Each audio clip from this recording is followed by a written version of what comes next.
কথাগুলো অবশ্যই মনোযোগ সহকারে শুনে যাবেন। একটা কথা বলি তোমাকে, খুব দামি একটা কথা। আপনার প্রিয় মানুষটা যদি আপনার সাথে রিলেশন থাকাকালীন অন্যের সাথে কথা বলে, আর সেটা আপনি জানেন, কিন্তু তারপরেও আপনি তাকে ছাড়তে পারছেন না, সব কিছু জানার পরেও আপনি বারবার তাকে বলছেন তুমি কি অন্য কারোর সাথে কথা বলো কিংবা অন্য কাউকে ফোন বা মেসেজ করো, উত্তরে আপনার ভালোবাসার মানুষটি বলছে না, কিন্তু সত্যিটা আপনি জানেন, তখন আপনি মেনে নেবেন ভালোবাসা মধুর হয় এবং সুন্দর হয়, কিন্তু সবার জন্য নয়। এই তিনটি কথা মেনে নিতে পারলে আপনার জীবন সুন্দর। নাম্বার 1, ক্ষমতার দাপট। নাম্বার 2, শক্তির বড়াই। নাম্বার 3, রূপের অহংকার চিরদিন থাকে না, যাই করেন চিন্তা ভাবনা করেই করবেন। ছেড়ে যাওয়া কোনো সমাধান নয়, বরং থেকে গিয়ে সবাইকে দেখিয়ে দিতে হবে যে সবাই ছেড়ে যায় না। কথাটি সব সময় মাথায় রাখবেন। সেই মানুষটাই আপনার সব থেকে আপন হয়ে গেছে, যে মানুষটা আপনাকে আপনার মতো করে বোঝে। যাদের ভালোবাসা পূর্ণতা পায়, তাদের পরিবার কি মাঝখানে বাধা হয়ে দাঁড়ায়নি? তারা কি কখনো রাগারাগি করে কিছুদিন কথা বলা বন্ধ করে থাকেনি? তাদের মাঝে কি কখনো ঝগড়া হয়নি? তাদের মাঝে কি বিচ্ছেদ হয়নি? এসব কিছুই হয়েছে তাদের মাঝে, কিন্তু ওই যে দুজন দুজনকে ছাড়া থাকতে পারে না। আসলে দুজন দুজনকে ভালোবাসলে পরিবারের অজুহাত কিছুই না। একটা কথা কি জানেন, নারী ভালোবাসা পেলে শান্ত নদী হয়ে যায়, ভালোবেসে শাসন করলে অবুঝ বাচ্চার মতো হয়ে যায়, আর অবহেলা করলে হয়ে যায় রুদ্র। হুট করে মন খারাপ করাটা বাজে একটা অভ্যাস। হঠাৎ করে সবাইকে বিরক্ত লাগা শুরু হয়, কারো সাথে কথা বলতে ইচ্ছে করে না, নিজেকে অসহায় লাগে, নিজের অবস্থা দেখে নিজেরই রাগ হয়, কিন্তু কিছু করা যায় না। তুমি যদি আমাকে ছাড়া খুশি থাকতে পারো, তাহলে অভিযোগ কিসের? আমি যদি তোমাকে এই খুশিটাই না দিতে পারি, তাহলে ভালোবাসা কিসের? নারী সব পারে, নারী আগলে রাখে, নারী অবহেলায় রাখে, নারী বারবার রহস্যময় চরিত্র নিয়ে ফিরে আসে। নারীকে যা দিবেন তার দ্বিগুণ করে ফিরে পাবেন, সেটা ভালোবাসা হোক কিংবা অবহেলা।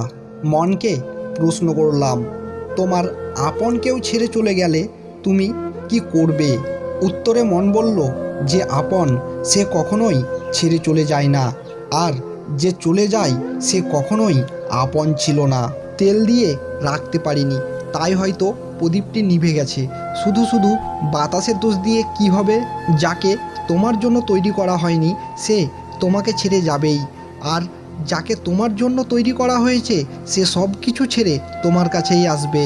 তোমার সাথে কথা হোক বা না হোক, মনে রাখবে তুমি আমার জীবনের সবচেয়ে প্রিয় মানুষ ছিলে, আছো এবং সারা জীবন থাকবে। মন দেখে ভালোবাসো, ধন দেখে নয়। রাতের বেলায় স্বপ্ন দেখো, দিনের বেলায় নয়। গুণ দেখে প্রেম করো, রূপ দেখে নয়। একজনকে ভালোবাসো, 10 জনকে নয়। রাগী মানুষ 4 ধরনের হয়। নাম্বার 1, একদম চুপ করে বসে থাকা।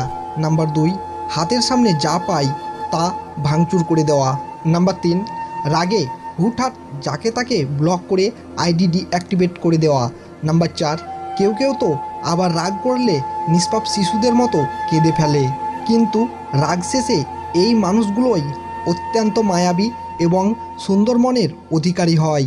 রাগ অবস্থায় কাউকে গালি দিলে বা কিছু ভাঙচুর করলেও মাথা ঠান্ডা হলে সুন্দর একটা মুচকি হাসি দিয়ে মন জয় করতে পারে। উপর থেকে রাগী মানুষগুলোর মনটা তুলোর মতোই নরম হয়। মনের কষ্ট আর চোখের জল কাউকে দেখাতে নেই, জীবন সুখের না হলেও কাউকে বলতে নেই। মনে রেখো, সবাই কষ্ট দিতে পারে, কিন্তু কষ্টের ভাগ কেউ নিতে আসবে না। নারী তুমি বাবার বাড়ির বোঝা, নারী তুমি শ্বশুর বাড়ির কাজের মেয়ে, নারী তুমি সবার জীবনের বিষাক্ত এক ছায়া, নারী তুমি ছলনাময়ী। নারী তোমাকে দেহে হতে হবে রূপবতী, কাজে হতে হবে গুণবতী। নারী তোমার কোনো স্বাধীনতা নেই। মনে থাকবে আমার সেই দিনের কথা, যেদিন তুমি আমাকে তোমার পুরো পৃথিবী বানিয়েছিলে। মনে থাকবে আমার যেদিন তুমি আমাকে অনেক ভালোবাসি বলেছিলে। মনে থাকবে আমার যেদিন তুমি আমাকে তোমার জীবন থেকে অনেক দূরে সরিয়ে দিয়েছিলে।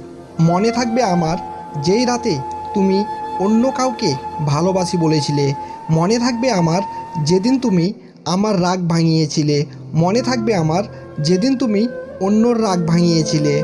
মনে থাকবে আমার যেদিন তুমি আমাকে দেখার জন্য ছুটে এসেছিলে। মনে থাকবে আমার যেদিন তুমি আমাকে রেখে অন্যর কাছে ছুটেছিলে। মনে থাকবে আমার তুমি নিজেকে আমার দাবি করে কয়েক বছরের মধ্যে অন্য কারো হয়ে গেছো।